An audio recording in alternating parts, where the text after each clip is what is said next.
Hafa Day, and welcome to this episode of GCA Today. My name is James Martinez with the Guam Contractors Association. Later this week, in fact tomorrow, we're having our 21st annual GCA Safety Conference.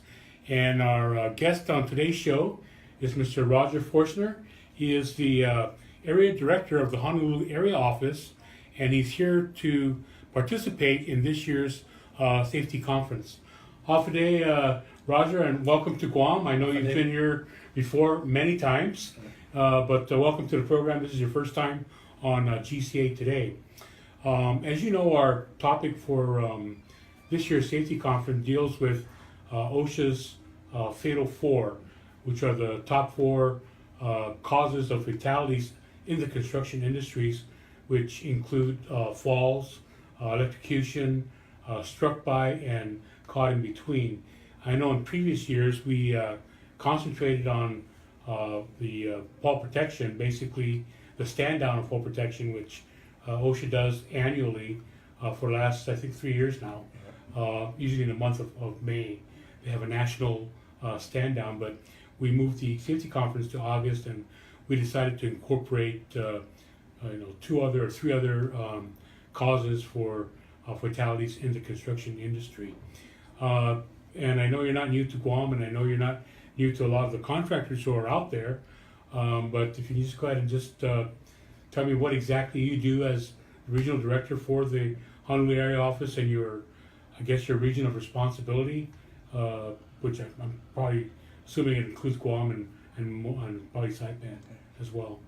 Well, again, thanks for having me. And I think actually I was at the last GCA stand down event where it was focused on the falls. Yes, and it was a very good event. And I'm glad this year you kind of expanded a little bit into some of the other areas, although falls is very important, but it's good to change things up. But so I'm sure we'll talk a little bit more on that. But just kind of what the Honolulu area office does is our jurisdiction, we cover Hawaii.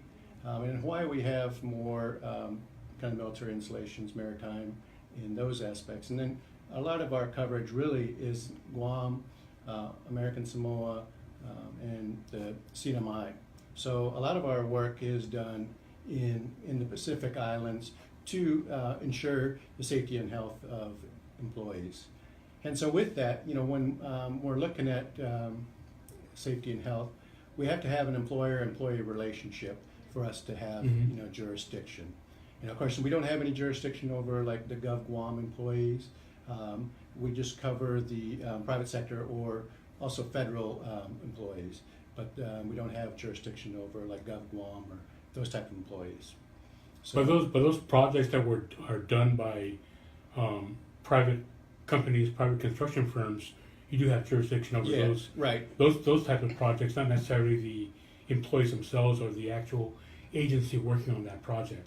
Right. But you do have kind of jurisdiction over the private contractor working on those projects. Right. Yeah. If the Gov Guam has a project or something, and if it's Gov Guam employees, we wouldn't have the jurisdiction. But typically a lot of the bigger jobs tend to be contracted out, and we would have jurisdiction over those contractors doing that work. Okay, and the topics that we've chosen, I guess, for this year's safety conference, the Fatal 4. What percentage of those do you think of those 4? I want to call them causes of for fatalities. What percentage of that is the overall kind of causes for fatalities in terms of construction, like percentage-wise? When you're looking at those, I don't have the exact numbers with me, but when you're talking, falls, of course, is the largest, and I think it's probably around 36% of construction fatalities are for falls, and then the others are, kind of make up a huge portion as well, but they're quite a bit lower than the falls. Right. But combined, those are the top 4. Those are the top 4, and when you're looking at those, they're well over 50%. I would say probably 65% of all the fatalities in construction. A lot of times they usually quote those as the national average, but they always say Guam and some parts of the Pacific region are kind of unique, but does that same hold true for Guam as well and in this area? Yeah, I mean, a lot of times, we see, I think, is trying to look at kind of some of our last fatalities, and we've had, in construction, it's been falls. That's been the last few fatalities we've done have been falls. We had an electrocution that was actually at the Guam Power Authority that involved an arc flash. Mm-hmm. And of course that was contract workers working inside of a facility that would be, but the contract workers are covered by us. So it's kind of nationwide when you look at it, even with Guam, and I think it's still a good percentage of the fatalities. Pretty much everything's going to fall into those categories.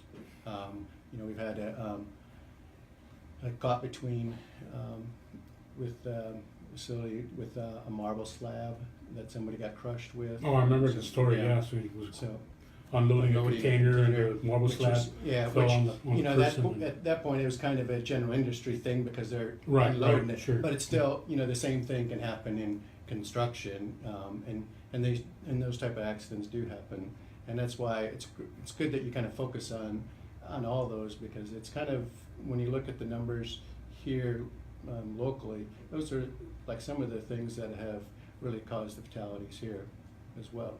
So how do you raise people's awareness to, especially the top four causes for these fatalities? How can you raise more awareness to the employees out there?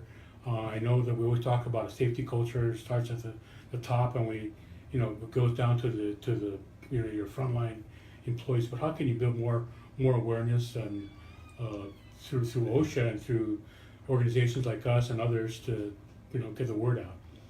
Well, one of the things that in OSHA we try and do is the press releases and news releases. When something happens, to try and get that word out to people that this happened at this location, and especially if something happens locally, we tend to get those out. As an agency, we put out the press releases, and sometimes they may not get picked up everywhere, but typically when something happens here, that information always gets picked up. Unfortunately, that's not the time to be, it's kind of after the fact. Sure. Those situations, it's kind of, you hope that, somebody learns from somebody else's, unfortunate thing. But really like to be more proactive by doing like the safety events, and by having these and people getting together with these conferences and really having the opportunity to talk about different things. And maybe I think a good thing is like near misses, or talking about what happens, what people have seen. And that's the good thing about these safety conferences. It gives everybody opportunity to come together and really talk about things. And the programs are really good because you start talking about things, but then when you get the feedback from other people that kind of have seen different things that have happened, and if you can draw on those stories, it really it helps to build on that. And then you hope what those can do is people then have kind of picked up more interest to dig into finding out more about different aspects and things that have happened, so they can gain more knowledge. There's also OSHA has a web an email type thing where you can subscribe to that for employers, and they'll actually send out weekly things that have happened, and that's a good opportunity. Like an online bulletin. It's like a bulletin. It gets emailed out to people, so it's a really good to that people subscribe to that. And so when we all go out and talk about different things, try and get people to look at that and sign up for those type of things, because especially I think the more awareness people have, the better it is, because it's really hard if you just stay in your own little bubble and just do what you're doing and focusing on that, you kind of miss out on a lot of other knowledge. And again, that's why I think the conferences are so good. And I'm glad we're going to do that, and we want to reiterate that safety is not an expense for the company, it's actually an investment into your employees. And so we want to encourage everybody to please attend this year's Safety Conference is going to be held at the Western Resort, and that's going to be on Wednesday and Thursday. It's a 2-day event from 8 to 5 on August 24th and the 25th. And I'm glad that we've got OSHA Region 9 to come in and participate, as well as our local OSHA on-site offices, our own local Guam Department of Labor, and our construction and general industry communities also participating. So please make plans to attend the conference. Roger, thank you once again for coming to on Island and participating with us this year at this year's event. And we hope to see everybody at the safety conference. And you're out there, we'll see you again next week. But please be safe and work safe. Thank you.